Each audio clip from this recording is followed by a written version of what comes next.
Number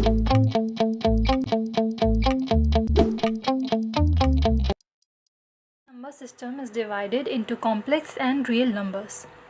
In real numbers, we have natural numbers, whole numbers and integers about which we are already taught in lower classes. So we shall discuss two more categories which are rational and irrational numbers. Any real number that can be expressed in the form of p upon q, where q should not be 0, is called a rational number.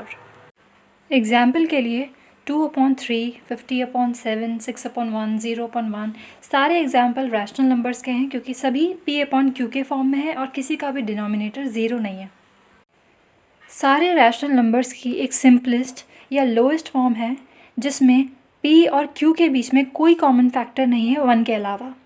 जैसे 2/3 को हम multiple form में लिख सकते हैं 4/6, 12/18, 2 या 3 के किसी भी फैक्टर के, लेकिन 2/3 उसका लोएस्ट फॉर्म है क्योंकि इसमें p और q के बीच में यानी 2 और 3 के बीच में 1 के अलावा कोई कॉमन फैक्टर नहीं है। ये 2/3 is called the simplest form और यही यूनिक फॉर्म यूज़ होगा इस नंबर को नंबर लाइन पर रिप्रेजेंट करने के लिए। रैशनल नंबर के बारे में कुछ फैक्ट्स हैं जो यूज़ होते हैं आगे की कैलकुलेशंस में या फिर इनके एप्लीकेशन में।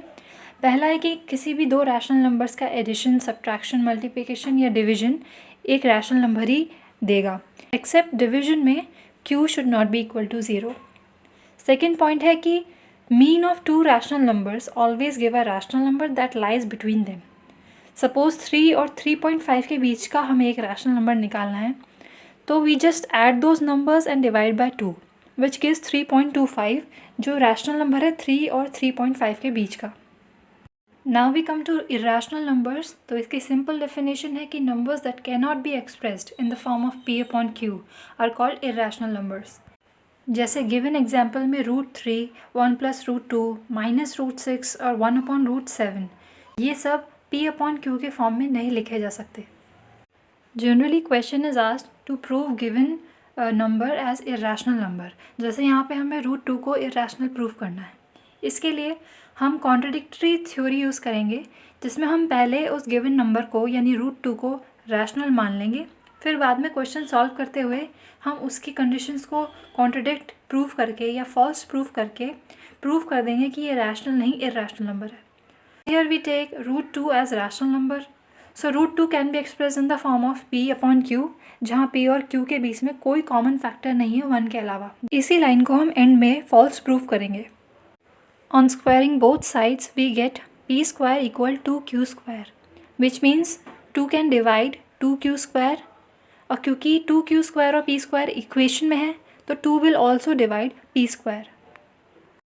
यहाँ पे एक रूल है जो याद रखना ज़रूरी है, कोई भी प्राइम नंबर अगर p स्क्वायर या किसी भी नंबर के स्क्वायर को डिवाइड करता है तो वो उस नंबर को भी डिवाइड कर सकता है। Here if 2 can divide p square, so 2 also divide the number p। Next, we let p equals to 2m and we put this value of p in equation number 1. So we get 2m whole square equals 2q square. इसको further solve करने पे we get 2m square equals q square. Again, 2 divides 2m square, so 2 will divide q square. 2 is a prime number, so 2 will also divide q. अब यहाँ पे देख सकते हैं 2 q को भी डिवाइड कर रहा है और p को भी डिवाइड कर रहा है। So p and q have a common factor that is 2 other than 1, which means our assumption in the beginning of the question is wrong and √2 is an irrational number. Now we come to terminating and non-terminating decimals. Fractions को हम division method से decimal form में लिख सकते हैं।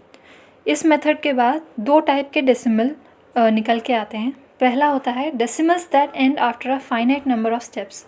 These are called terminating decimals. जैसे 2.3, यहाँ पे 2.3 के बाद डिवीजन में रिमाइंडर 0 हो जाता है which means the division is complete and the quotient of that division is not infinite. ऐसे ही 8.0, 9.4457, 4.111, लेकिन ये finite number of decimal places तक रहने चाहिए। दूसरे टाइप के डेसिमल एक्सपेंशंस होते हैं that can go on for infinite और उनके डेसिमल एक्सप्रेशंस ईदर रिपीटिंग होते हैं या फिर non repeating, and these are called non terminating decimals. जैसे 5.454545 और ये इनफाइनाइट तक कंटिन्यू रहे तो ये रिपीटिंग नॉन टर्मिनेटिंग डेसिमल है। इसे शॉर्ट फॉर्म में हम 5.45 और रिपीटिंग नंबर्स के ऊपर एक बार जिसे विनक्यूलम कहते हैं उससे भी रिप्रेजेंट करते हैं। और जो डेसिमल्स जो इनफाइनाइट तक जाते हैं लेकिन उनके डेसिमल प्लेसेस कभी रिपीट नहीं होते किसी स्पेसिफिक पैटर्न में, उन्हें non repeating non terminating decimals कहा जाता है। तो ये डेसिमल्स रैशनल और इरैशनल नंबर से कैसे रिलेटेड है? रैशनल नंबर्स का डेसिमल एक्सपेंशन हमेशा या तो टर्मिनेटिंग या फिर नॉन टर्मिनेटिंग बट रिपीटिंग रहेगा, लेकिन इरैशनल नंबर्स का डेसिमल एक्सपेंशन हमेशा नॉन टर्मिनेटिंग और नॉन रिपीटिंग होता है। So decimal expansions become an identification tool between rational and irrational numbers.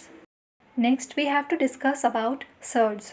If a given positive rational number a cannot be written as the nth power, where n should be greater than 1, of other rational number, then root n of a is called a surd of order n.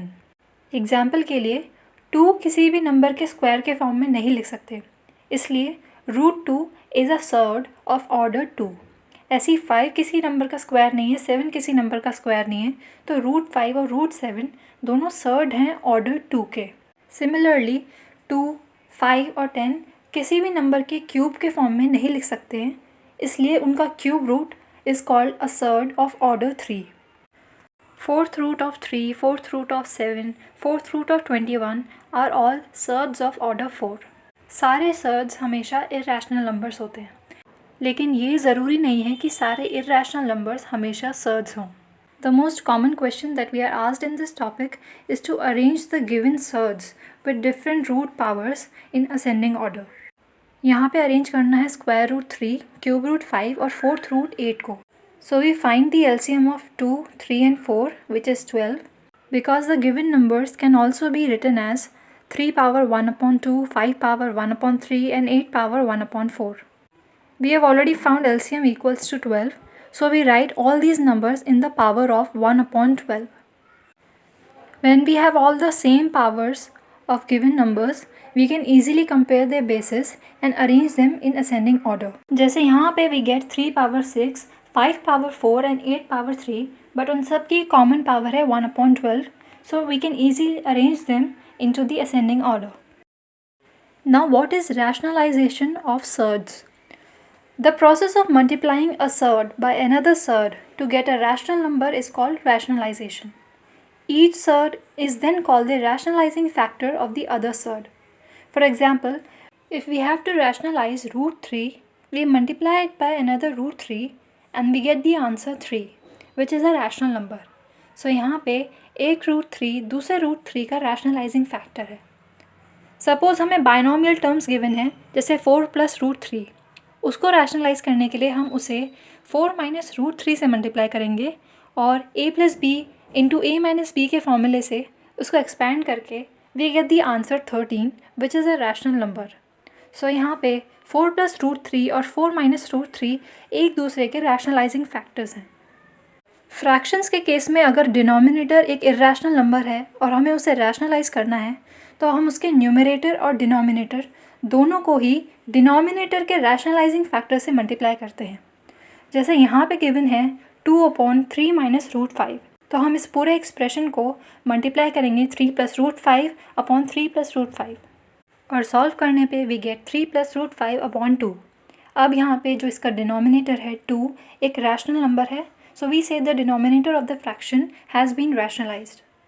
Rationalization को हम questions में कैसे use करते हैं? We will take an example for that. Given a equals to 5 + √6 and we have to find a square plus 1 upon a square. If we try to find out a square by multiplying a again into a, we will not get a rational number. So for this type of question, we use binomial identities to find the answer. First, we write 1 upon a equals 1 upon 5 plus 2 √6. Then we rationalize the denominator. We get 1 upon a equals 1 upon 5 plus 2 √6 into 5 minus 2 √6 upon 5 minus 2 √6. यहाँ पे numerator और denominator दोनों को हमने rationalising factor से multiply किया। And on further solving, we get 1 upon a equals 5 minus 2 root 6. अब यहाँ पे we will use the identity a plus b का whole square equals a square plus b square plus 2ab. So we will replace b with 1 upon a. So we get a plus 1 upon a whole square equals a square plus 1 upon a square plus 2, because a और 1 upon a cancel हो जाता है.